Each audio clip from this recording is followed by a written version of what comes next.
जय जय श्री सीताराम। मानस में गोस्वामी जी लिखते हैं, देह धरे करह फल भाई, भजिए राम सब काज बिहाई।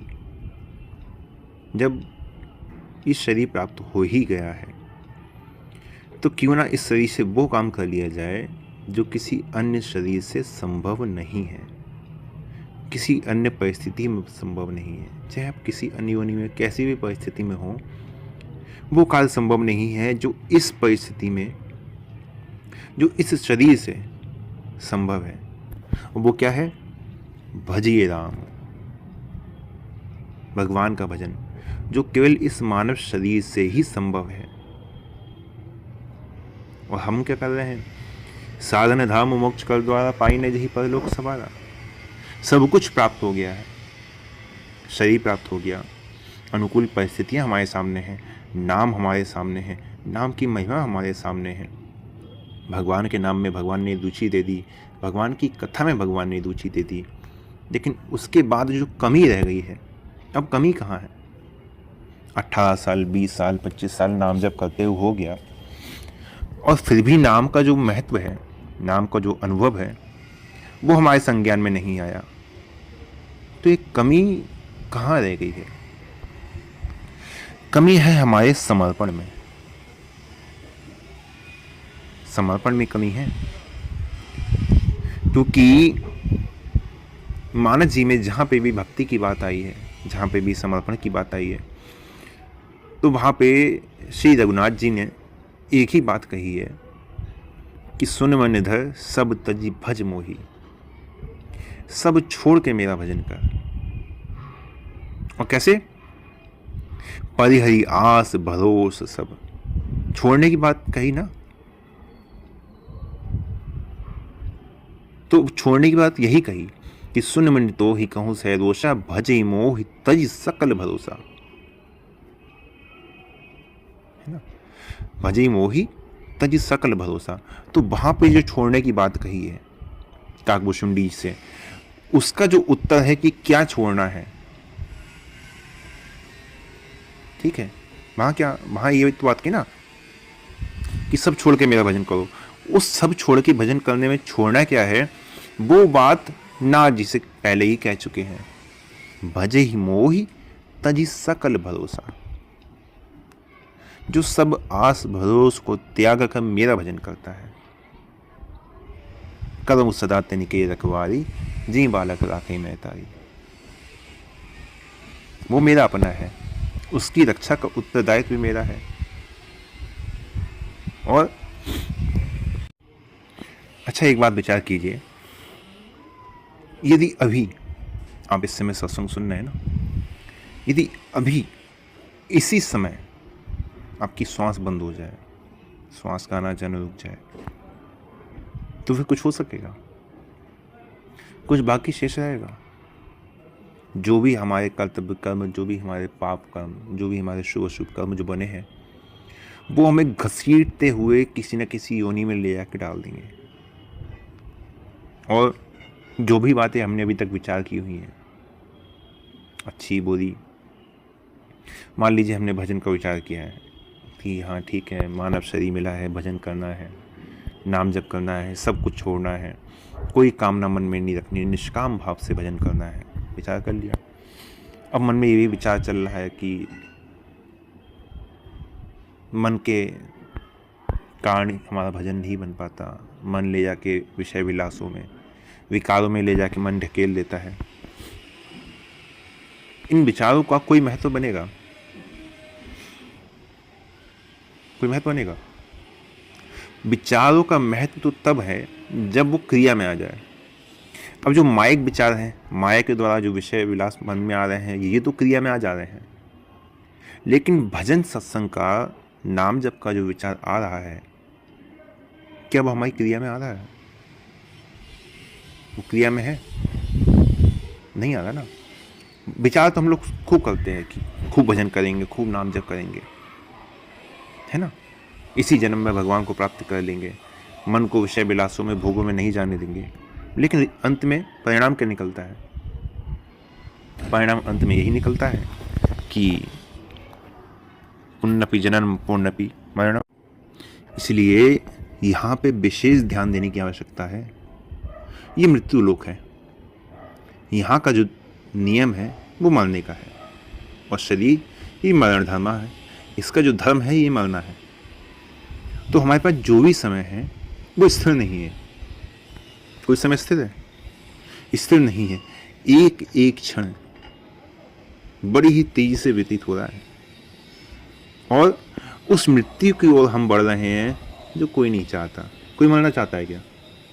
कोई मरना नहीं चाहता, लेकिन फिर भी ना चाहते हुए भी हम प्रति क्षण उस मृत्यु की ओर ही बढ़ रहे हैं, और वो मृत्यु हर क्षण समीप आती जा रही है।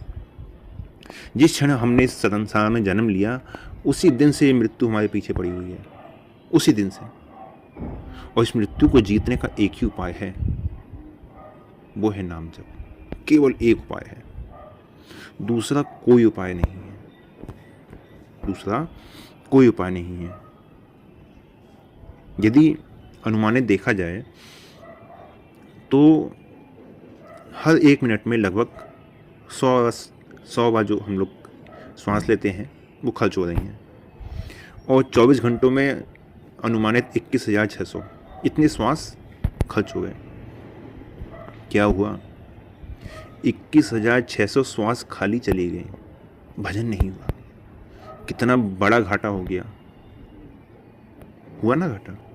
कितना भारी घाटा हो गया। लेकिन इस पर ध्यान किसने दिया? कोई ध्यान देता है क्या? 21,600 श्वास खाली चली गई, और कमाई क्या हुई? कुछ कमाया? कुछ कमाई नहीं हुई।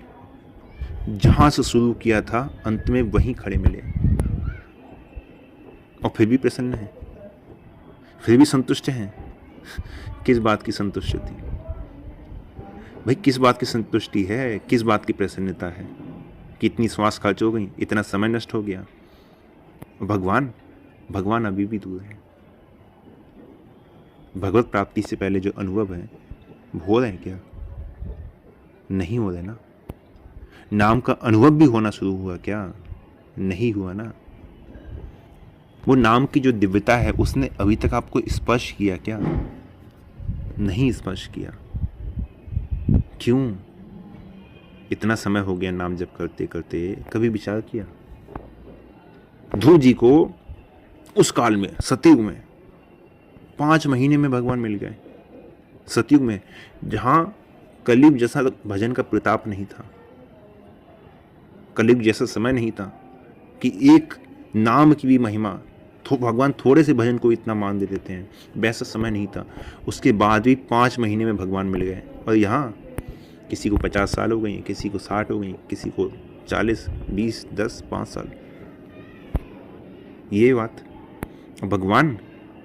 भगवान तो छोड़िए, नाम की महिमा का अभी तक स्पर्श भी नहीं हुआ। नाम की महिमा का स्पर्श भी नहीं हुआ।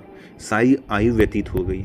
जन्म से लेके चले, जन्म से भजन में लगे, और धीरे धीरे समय व्यतीत होते होते होते होते मृत्यु के द्वार पे आके खड़े हो गए। आयु हो गई 70 वर्ष, आयु हो गई 75 वर्ष। मृत्यु आके द्वार पे खड़ी हो गई, दरवाज़ा खटखटा रही है ले जाने के लिए। और भजन, ध्यान, नाम जप, भगवान का दर्शन कुछ भी नहीं है। जहाँ से शुरू किया था इस मानव शरीर को, आज भी वहीं ही खड़े हैं, कोई लाभ नहीं। कारण क्या है? नर्तन पाय विषय मन देहि, पलटी सुधाते सठ विषलेहि। मानव शरीर मिला, भजन मिला, सत्संग मिला, नाम मिला, लेकिन क्या किया? नल तन पाए विषय मन देहि, विषयों में ही मन लगा रहा। जीवन पर्यंत विषयों का ही चिंतन होता रहा, और अभी भी मृत्यु के द्वार पर हैं, लेकिन ये विषयों का चिंतन अभी भी बना हुआ है। अभी भी ये विषय नहीं छोड़ रहे। और ये विषय हैं क्या? पलटी सुधा ते सट विष लेहि। ये विषय रूपी विषय है, और विष का सेवन करने वाले का मरण निश्चित है, अंत निश्चित है। उसका अंत होगा ही होगा, उसका उद्धार नहीं हो सकता। आप ही बताइए, कोई विषयों का सेवन करेगा, कोई विष का सेवन करेगा तो उसका उद्धार होगा क्या? विष का सेवन करेगा तो एक ही है कि मरेगा ही मरेगा। उसी प्रकार इन विषय रूपी विष का यदि सेवन करोगे तो मरोगे ही मरोगे, कोई बचाने वाला नहीं है। इसलिए ये एकमात्र उपाय है, मन का निग्रह, विषयों का चिंतन बंद, बिल्कुल विषयों पर नियंत्रण। भाई आज आपको जेल हो जाए, किसी कारणवश जेल में चले जाओ, विषय भोग मिलेंगे? कौन सा विषय भोग मिल जाएगा? कुछ मिलेगा क्या? खाने के लिए सूखी रोटी, जहाँ रहोगे वहाँ बिस्तर नहीं, ऊपर पंखा नहीं, है ना? नहाने के लिए पानी नहीं मिलेगा, कुछ मिलेगा क्या? कुछ नहीं मिलेगा। सारे विषय नष्ट हो जाएंगे और उन विषयों के नष्ट होने का जो जलन होगी वो तुम्हें जलाती रहेगी। यही तो स्थिति होगी। तो वही स्थिति जो जेल में है उसका थोड़ा सा अंश अपने जीवन में ले आइए। वहाँ तो मजबूरी में है ना, यहाँ अपने मन का निग्रह कीजिए कि नहीं, मुझे भजन करना है, मुझे इसलिए शरीर थोड़ी मिला है, मुझे विषयों में नष्ट करने के लिए शरीर नहीं मिला, विषयों में नष्ट करने के लिए मानव देह नहीं मिली है। मुझे भजन करना है, भगवान के आश्रित रहना है। एक बाणी करुणा निधान की, सो प्रिय जाके गति नान की। और किसी की गति नहीं, किसी कर्म की गति नहीं, किसी दान की गति नहीं, किसी सत्कर्म की गति नहीं, किसी अन्य देवी देवता का आश्रय नहीं। एक भरोसो, एक बल, एक आस विश्वास, एक नाम रघुनाथ चार तक तुलसीदास। केवल एक रघुनाथ जी के भरोसे, केवल एक उनके आश्रय, केवल नाम पकड़ लो। जिसने नाम पकड़ लिया और विषय वासना को छोड़ दिया, उसका काम बिगड़ नहीं सकता। किसी भी परिस्थिति में उसका काम बनेगा ही बनेगा, कोई नहीं है जो उसका काम बिगाड़ दे। इसलिए भगवान की वाणी का सम्मान करो, भगवान की वाणी का मान करो। जो भगवान ने कहा है उसको अपने जीवन में लेके आओ। वो क्या है? अनन्य शरणागति, अनन्य आश्रय, केवल उनका, केवल उनके भरोसे। और आज के लिए यही विश्राम देते हैं। जय जय श्री सीताराम।